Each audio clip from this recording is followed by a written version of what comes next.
La vie éternelle, une fois sauvé, toujours sauvé. Jean 1 du verset 12 jusqu'à 13 dit « Mais à tous ceux qui l'ont reçu, à eux il a donné pouvoir de devenir les fils de Dieu, c'est-à-dire à ceux qui croient en son nom, lesquels sont nés non du sang, ni de la volonté de la chair, ni de la volonté de l'homme, mais de Dieu. » Premièrement, il est dit « Mais à tous ceux qui l'ont reçu, à eux il a donné pouvoir de devenir les fils de Dieu, c'est-à-dire à ceux qui croient en son nom. » Donc là, il est dit « Mais à tous ceux qui l'ont reçu. » Donc lorsqu'il est dit à tous ceux qui l'ont reçu, donc ça veut dire recevoir Jésus-Christ, d'accord? Le Sauveur Jésus-Christ.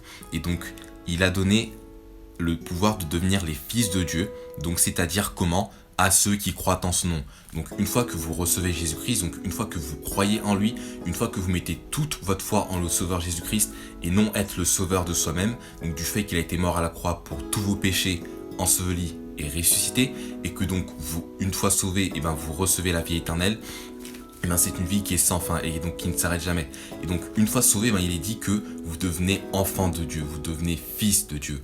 Et donc simplement, Dieu est votre Père et vous êtes son fils. Maintenant, il y a une question à se poser. C'est si seulement vous êtes sauvé que donc vous êtes fils de Dieu, enfant de Dieu. Est-ce que Dieu pourra te dire « Oh, tu n'es pas mon fils et moi je ne suis pas ton père ?»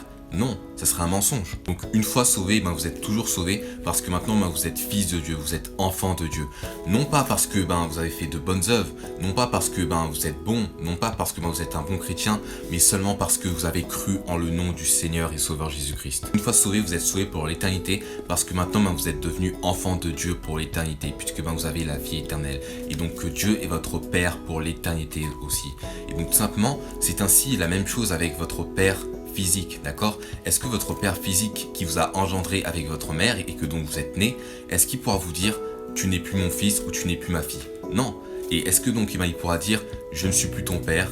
Voilà. Non, il ne pourra plus jamais dire ça, puisque une fois que vous êtes né, il sera toujours votre père, parce que maintenant vous êtes de l'ADN de votre père, d'accord? Après cela, au verset 13, il est dit lequel sont nés non du sang, ni de la volonté de la chair, ni de la volonté de l'homme, mais de Dieu. Donc il dit que vous naissez de par la volonté de Dieu. Et donc la volonté de Dieu, c'est tout simplement ce que Dieu veut que nous fassions pour être sauvés.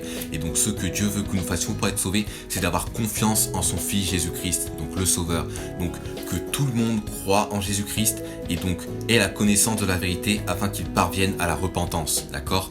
Donc de changer de croyance pour croire en le Sauveur Jésus-Christ, d'accord? Donc de ne pas croire en vous-même pour être sauvé, mais de croire en le Sauveur Jésus-Christ, en ce qu'il a fait à la croix pour vous sauver de l'enfer. Donc si vous n'êtes pas sûr à 100% d'aller au paradis, je vous conseille de voir la vidéo en lien YouTube afin que vous sachiez que vous avez la vie éternelle en Jésus-Christ, notre Sauveur.